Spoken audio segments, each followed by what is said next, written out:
bersama saya Putri Sitio yang tentunya akan menemani kalian semua di beberapa menit kemudian. Di podcast kali ini kita akan membahas tentang sebuah film yang sangat legendaris pada tahun 2017 yang berasal dari Thailand. Tentu sebelum mengupas film ini lebih dalam lagi, di sini aku gak sendirian aja. Aku ditemani dengan salah satu partner aku yaitu Deborah Sihotan. Halo teman-teman semua, halo Putri, gimana nih kabarnya? Baik dong, Deborah gimana? Aku pasti tetap baik kok. Aku senang banget nih di episode kali ini kita bakal bahas film yang buat aku sendiri menarik banget dan sangat-sangat recommended banget buat teman-teman untuk nonton ya. Dan kali ini aku dan Putri gak akan cuma berdua doang nih teman-teman di sini. Kami juga mengundang 3 partner kami, partner cantik kami untuk berdiskusi bersama kami tentang film ini. Nah yang pertama nih kami mau kenalin dulu nih siapa aja nih yang bakal diskusi bareng sama kita. Siapa Put kira-kira yang pertama nih? Nah, bintang tamu spesial kita yang pertama itu ada Yohana Simanjunta. Halo sobat-sobat Channel TV, aku Yohana Simanjunta. Di sini akan menemani kalian semua untuk mengulik film Bad Genius. Jadi tonton sampai akhir ya. Wow, udah semangat banget ya di awal. Nah, selain Yohana nih teman-teman, kita juga punya bintang tamu yang katanya nih ya udah banyak banget nonton film-film entah dari genre mana. Dan kali ini seru banget nih pasti bersama siapa lagi kalau bukan Sefrina. Hai Sefrina. Halo semuanya, terima kasih buat para host yang diundang. Mari kita sama teman-teman kita berkumpul dan kita mengulas film ini bareng-bareng. Let's have fun together. Selain Sefrina nih guys, ada bintang tamu yang paling terakhir dan gak kalah keren juga yaitu Priska. Halo semuanya, aku Priska. Senang banget di hari ini kita di sini hadir sama-sama untuk menemani kalian semuanya mengulik satu film yang sangat bagus, yang sangat recommended. Jadi tetap tonton kami ya.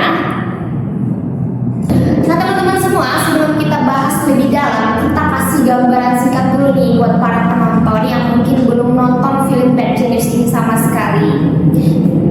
Jadi Bad Genius ini bercerita tentang seorang siswa jenius bernama Lee yang menemukan cara untuk membantu teman-temannya mencontek dengan beberapa strategi licik dengan sistem yang out of the box banget nih. Tapi makin lama rencana mereka itu semakin besar dan berbahaya guys, sampai pada kecurangan yang melibatkan banyak siswa dalam tes perguruan tinggi internasional. Tapi tunggu dulu, bukan cuma soal mencontek aja, Bad Genius juga memperlihatkan ketimpangan sosial tentang bagaimana kecerdasan bisa diperdagangkan dan bagaimana sistem pendidikan bisa jadi permainan bagi mereka yang punya uang. Ditambah lagi dengan sinematografi yang stylish dan alurnya membuat kita jantungan benar parah. Film ini benar-benar beda dari film sekolah pada umumnya. Jadi teman-teman semua, kalian semua yang udah hadir di sini sebelumnya udah pada nonton belum Bad Genius ini? Udah dong. Pastinya. Nah, karena kalian udah pada nonton nih, aku mau bertanya sesuatu. Apa sih kesan pertama kalian setelah menonton film ini? Tentang karakter Lee sendiri. Dari mana dulu deh, gimana nih Yo? Oke, untuk kesan pertama nonton film ini, kalau tidak salah film ini rilis 2017 ya? Iya, benar. Ya, jadi waktu menonton pertama kali film Bad Genius ini, kesan pertamanya itu keren sih. Untuk tokohnya, latarnya, kemudian alur ceritanya, jadi campur-campur ya guys ya. Jadi itu memang recommended untuk ditonton. Wow. Jadi Yohana ini tertarik banget nih ya dari kesan pertamanya juga. Iya. Kalau dari Sefrina sendiri gimana nih kesannya? Kalau aku cukup menggambarkan kesan aku dalam nonton ini dalam satu kata, menegangkan. Wow.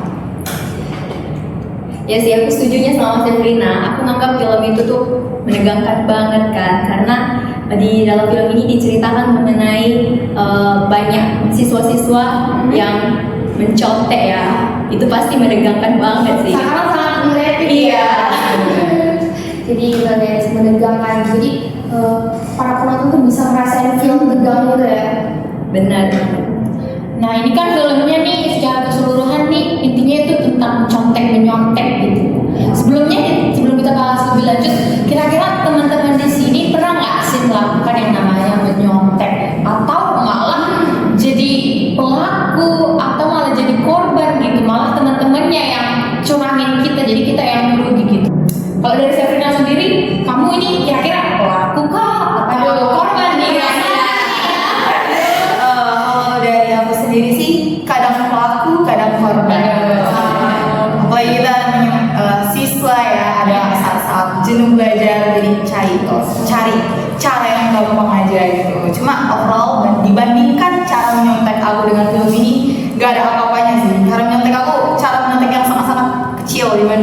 bagaimana cara Lin. umum ya. Betul.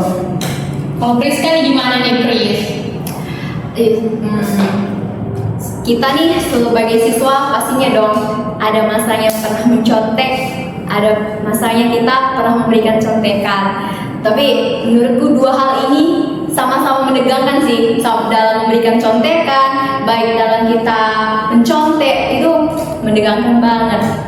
Kalau dari sisi Yohana sendiri, Kayaknya kalau mengenai untuk jadi pelaku atau pernah dijadiin sebagai kecurangan gitu, dua-duanya pernah ya teman-teman ya.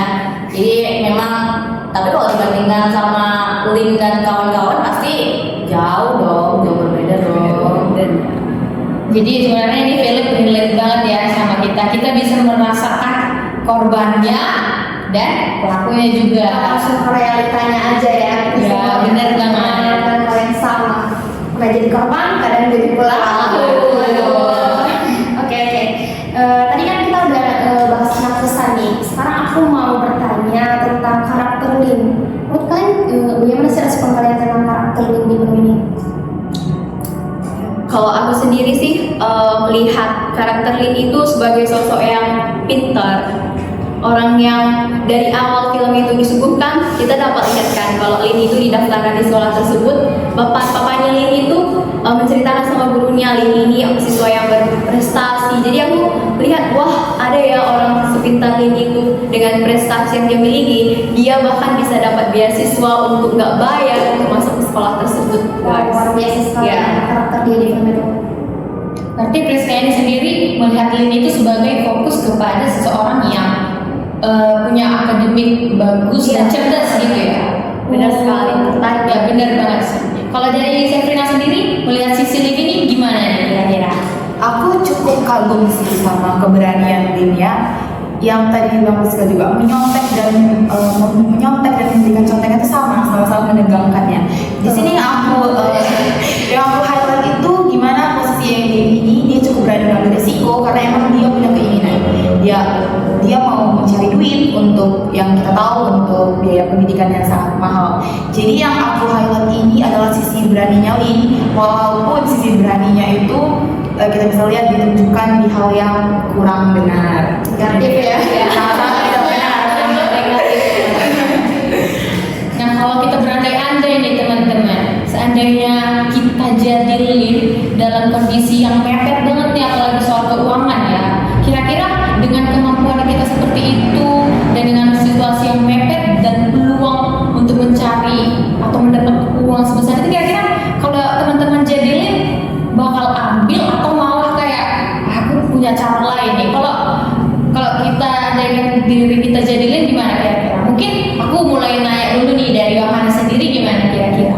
Oke, kalau sekarang membayangkan aku jadi Lin untuk mengambil resiko yang sebesar itu kayaknya tidak ya guys. Tapi kalau kita menyadari bahwa kita punya privilege, terutama dalam arti pintar akademis, tentunya kalau kita memang benar-benar bisa memanfaatkan itu menjadi privilege yang lebih besar juga bagi kita. Jadi artinya seterburuk apapun keadaan kita pasti harus bisa melihat sisi baiknya, dengan shortcut gitu loh, bagaimana supaya mendapatkan uang dengan cara instan dan ya seperti yang dilakukan. Oke, jadi menurut Yohana sendiri cara untuk menyelesaikan masalah Lin itu kurang tepat gitu ya, apalagi dengan privilege dia yang sudah cerdas gitu. Sebenarnya kalau memang dia bisa memanfaatkan itu pasti banyak dong channel-channel yang bisa dimanfaatkan kan, seperti beasiswa atau koneksi dengan guru, dengan teman-temannya membuka les atau seperti apa, pasti banyak tuh. Benar banget, benar banget. Kalau dari si Sefrina sendiri gimana nih Sefrina melihat kondisi dan keputusan Lin ini sendiri? Kalau aku cukup setuju dengan Yohana. Terlebih lagi kita tahu Lin ini dianugerahi ya, kita bilang dengan sangat pintar. Dia punya otak dan kecerdasan yang kita bisa bilang dia bisa memanfaatkan hal itu dengan cara pribadi. Dia punya hal lain yang bisa dia gunakan, dia punya cara lain untuk bisa mencapai tujuannya dengan cara seperti tadi membuka les, atau kita tahu teman-temannya kan itu dari keluarga yang kaya raya ya. Mungkin untuk lebih positifnya dia bisa manfaatkan teman-temannya dengan buka les privat kan, apalagi teman-teman untuk biaya sekolah mereka yang cukup mahal itu sih. Jadi teman-teman, aku mau nanya di bagian adegan Lin yang nyontek itu loh. Nah, jadi pertama kan dia nyontek tuh simple banget ya caranya untuk memberikan contekan itu kan. Dia cuma pakai cara penghapus. Nah tiba-tiba di tengah film kita bisa lihat bahwa dia tingkat kecurangannya itu sudah sampai ke internasional gitu. Bagaimana tanggapan kalian tentang hal kecil yang mungkin bisa jadi besar tapi dalam konteks negatif seperti itu, seperti mencontek penghapus tadi? Ya, untuk hal negatif seperti itu sepertinya menurut aku sih tidak patut memberi contoh ya teman-teman. Walaupun dalam hal kecil seperti itu sebenarnya memang dimulai dari kecil-kecil dulu, kemudian nanti dia tumbuh keberanian untuk aku ingin mendapatkan yang lebih besar, aku ingin mendapatkan yang lebih banyak karena lolos dari waktu yang skala kecil itu. Jadi memang tidak baik coba-coba seperti itu ya teman.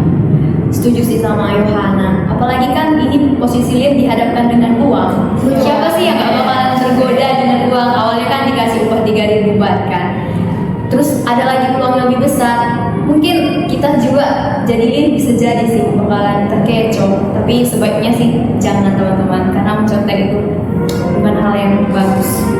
Bener banget nih, tapi memang kita juga nggak tahu ya seandainya kita ada di posisi Lin, kira-kira kita gimana gitu. Tapi nih ya teman-teman, aku pengen bahas yang ini nih.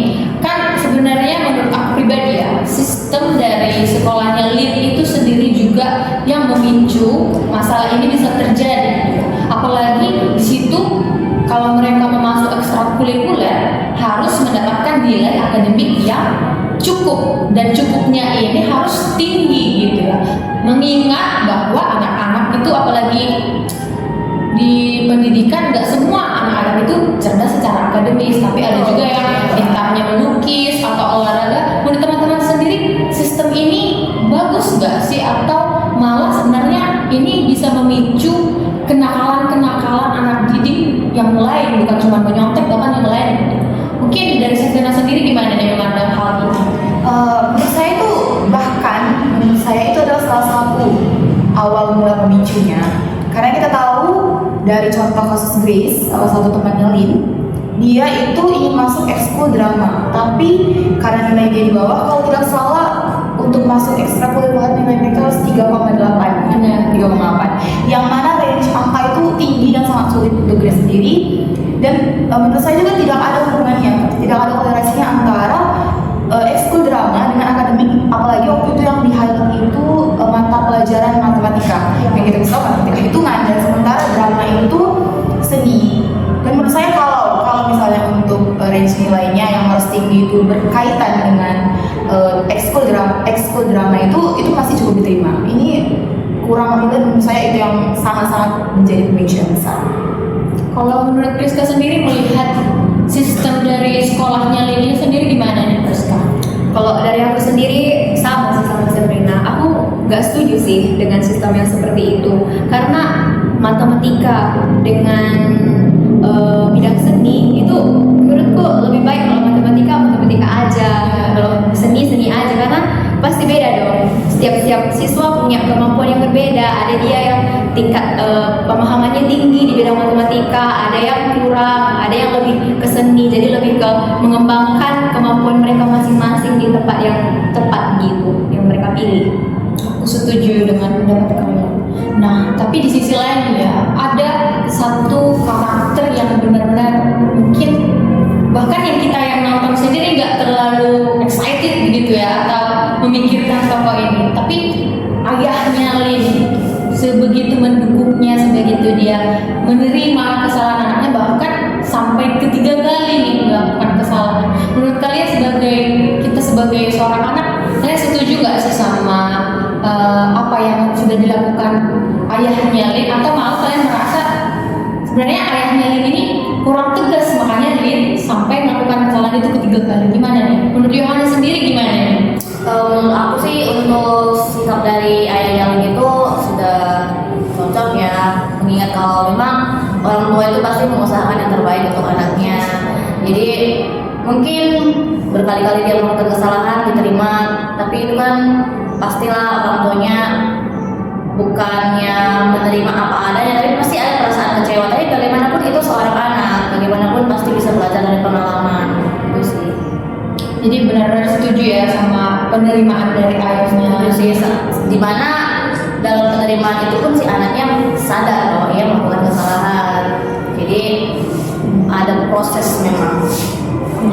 Nah, selain karakter ayah dan tadi, kalian ada menyoroti tentang karakter Beng nggak sih teman-teman? Bagaimana si Beng ini politis banget ya, awalnya itu si Beng ini jujur banget, dan tiba-tiba dia malah ikutan rencana besar mereka bersama Lee. Kalian kaget nggak sih dengan perubahan sikapnya si Beng ini di akhirnya? Ya tentunya kaget dong. Dari Beng yang kita kenal di awal itu orangnya ambis, dia itu rajin banget sayang sama orang tuanya. Iya, tapi bagaimana lah ya kalau kehidupan ini sudah mengkhianati kita. Iya, di situ posisinya dia yang udah berusaha keras, bahkan melakukan segala halnya untuk bisa mencapai mimpinya. Dia jadi seperti itu. Mungkin hal itulah yang membuat dia berubah dari hal yang dia yang baik menjadi dia yang jahat. Menurutku manusia itu sebaik apapun dia, tapi kalau dia sudah dicurangi, dikhianati, mungkin dia bisa berubah 180 derajat menjadi bejat sih.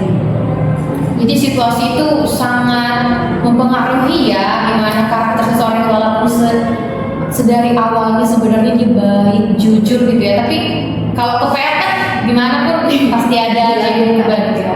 Kalau dari sisi Sefrina gimana nih menanggapi karakter Beng yang malah jadi kadang kok gini gitu ya, gimana kira-kira nih? Jujur awal sempat kecewa sih karena jujur kalau Beng itu bahkan saya anggap awalnya itu Beng yang akan menjadi salah satu contoh protagonisnya yang akan membawa Lin. Saya pikir akan ada dikit romansnya yang Beng yang akan menyadarkan Lin gitu. Ternyata tidak ada, itu yang bikin saya cukup kecewa dan kaget. Mungkin kaget bisa dibilang nggak terlalu karena memang dari sisi kehidupan Beng sendiri ada pemicu dia sendiri. Kita lihat kalau dia melihat ibunya mencuci, mungkin yang bisa dibilang tadi manusia dinamis, jadi dia melihat kasihan ya, mungkin ada iba, ada rasa nggak tega melihat ibunya menjadi tukang cuci seumur hidup. Mungkin rasa itu yang bikin dia jadi menimbulkan ada kesan untuk memberontak, kesan dia ingin lebih, kesan dia yang kalau kita pandang sebagai mata kita melihat sebagai egois. Benar sekali. Tapi cukup bisa dipahami sih dari sisi Beng sendiri. Nah, nih teman-teman, dari awal film ini belum mengguncang jantung ya, dari awal masih biasa, tren biasa seperti mencontek dan menghapus gitu kan. Tapi makin ke belakang nih ya teman-teman, film ini sangat bikin jantung berdebar ya. Mulai dari adegan yang paling bikin kita tegang banget nih. Dan menurut kalian semua, adegan mana sih yang paling bikin kalian terbawa suasana gitu, ikutan tegang lihat peran-peran mereka yang luar biasa gitu?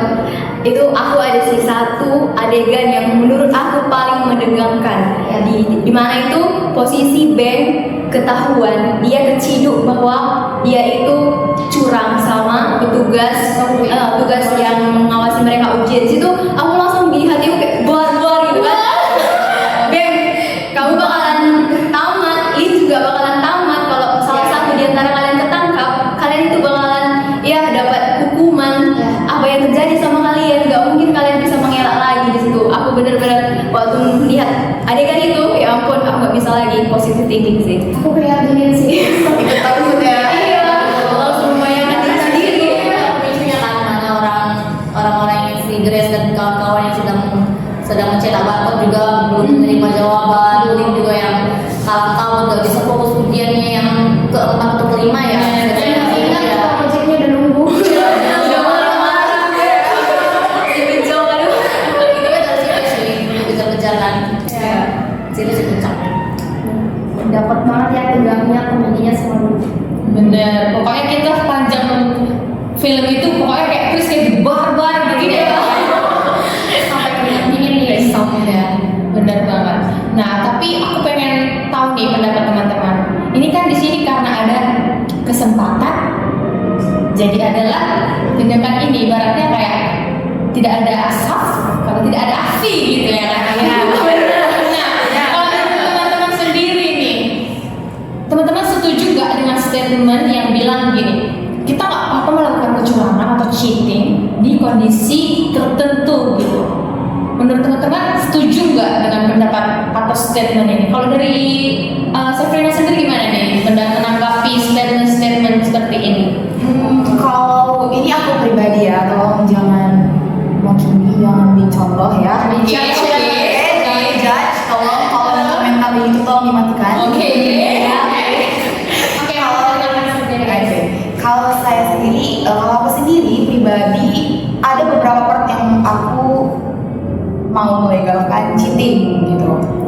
Kondisi tertentu kayak misalnya ujian dan sama sekali belum ada dikasih dari gurunya sendiri, belum ada arahan, belum ada pembelajaran, bahkan misalnya ini berarti kesalahan ada di guru dan juga mungkin di siswa beberapa, yaitu gurunya tidak ada memberikan kasih materi, tidak mengajari, tidak ada para aba-aba tiba-tiba muncul soal seperti itu. Misalnya belum pernah pelajari B, soalnya tiba-tiba ada gitu. Itu akan memicu sih siswa untuk nggak tahu apa nih, tiba-tiba bisa menjadi masalah. Temen minta dong.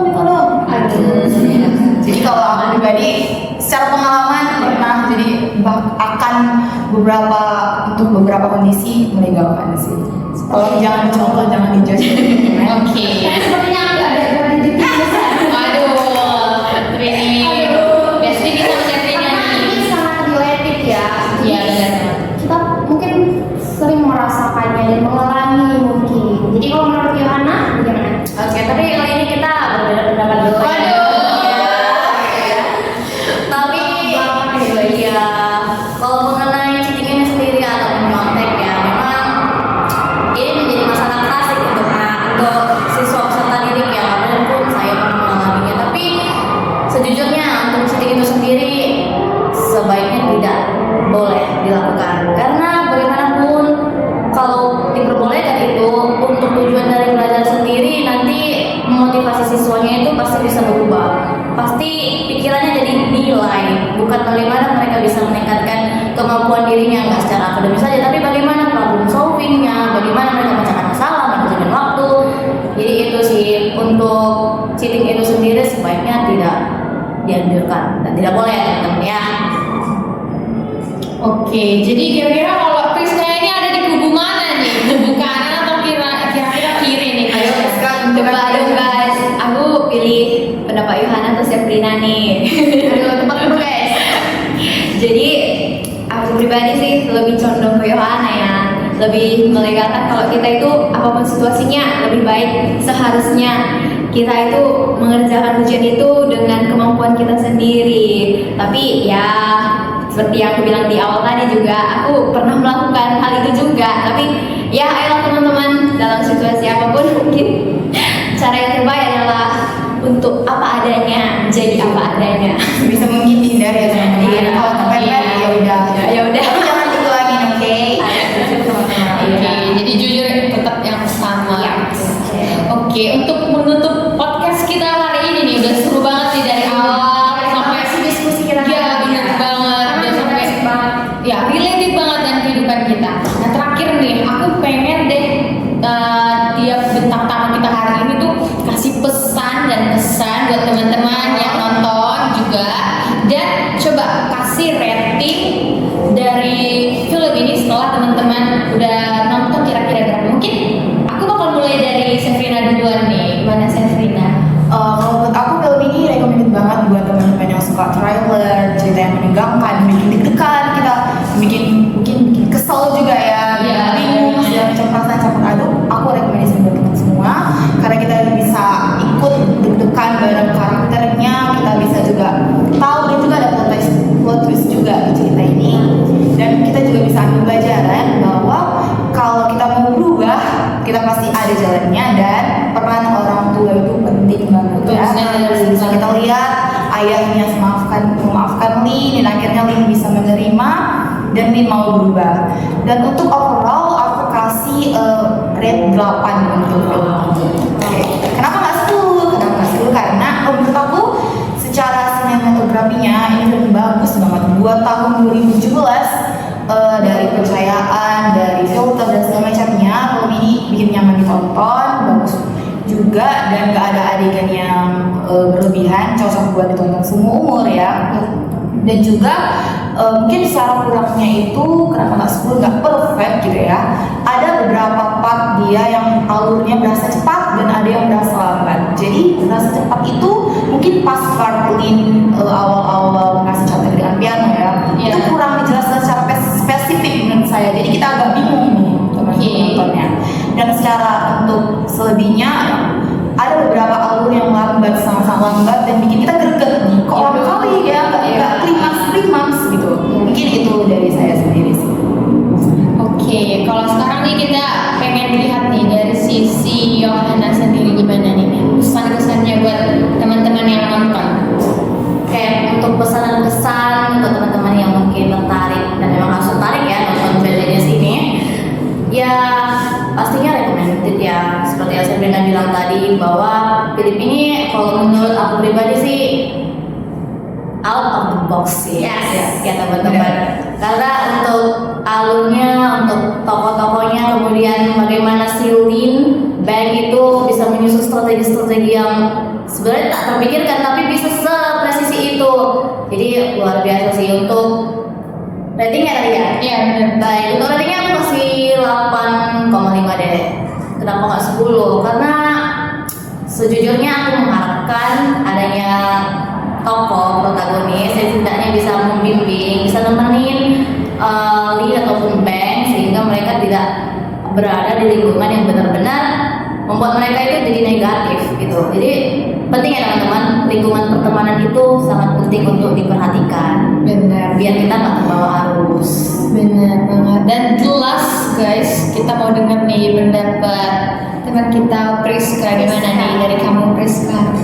Kalau menurut aku sih kesannya film ini sangat menarik guys. Jadi buruan deh kalian ikut tonton juga karena dalam film ini genre filmnya itu bagus. Baru kita nggak bisa menebak filmnya itu dari awal sampai akhir tuh jadinya gimana. Terus sinematografinya juga keren, dari latar tempatnya dari Thailand kan, mereka berangkat ke Sydney, wah keren banget pasti. Kalau untuk pesan yang bisa aku ambil dari sini, dari kisah ini kita belajar bahwa kecurangan apapun itu kalau kita tutupi dengan sebaik apapun itu bakalan terungkap juga.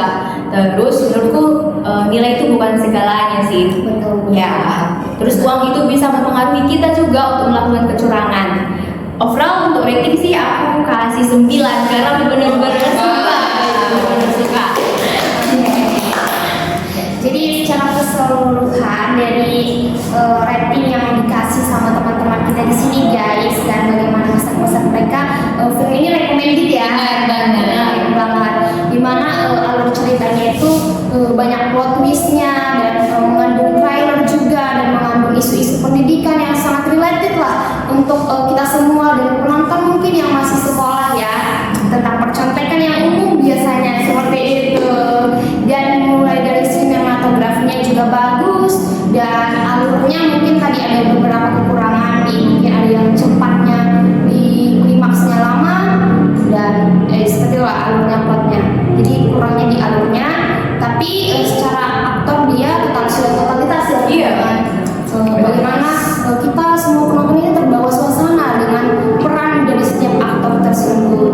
Jadi kami semua menyarankan untuk teman-teman untuk menonton film Bad Genius ini. Benar banget. Dan kami juga berterima kasih buat teman-teman yang udah nonton podcast kami kali ini. Kami harap teman-teman segera nonton filmnya juga supaya teman-teman bisa ngerasain apa yang kami rasain. Dan jangan lupa untuk stay tune terus buat kelanjutan konten-konten kami selanjutnya. Dan sampai jumpa.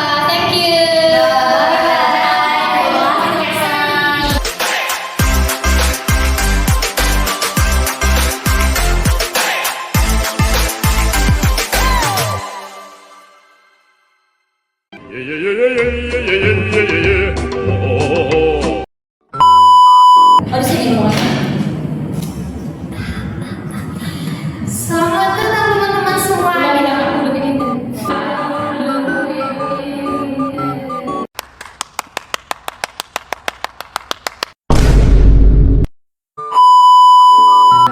Ketegangan dan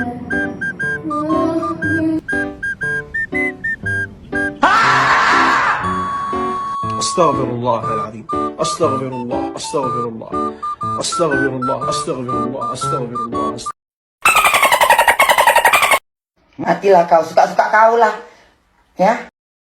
Udah gak kuat, gue tuh capek banget, kayak gue bener-bener capek, kayak parah, kayak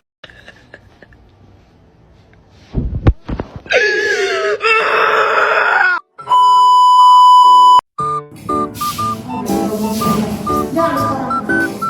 Maksudku uang kan ada dalamnya. 10 miliar. Dan oh my god, wow. sakit. Sama sekali.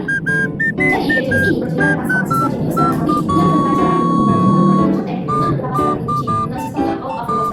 Woi, lagi santai kawan. Pakai. Ela-ela dunia kawan santai. Pakai.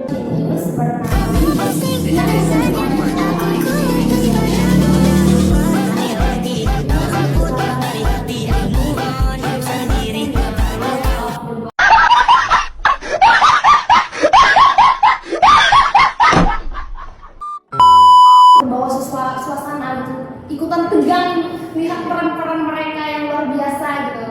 Itu aku ada sih satu adegan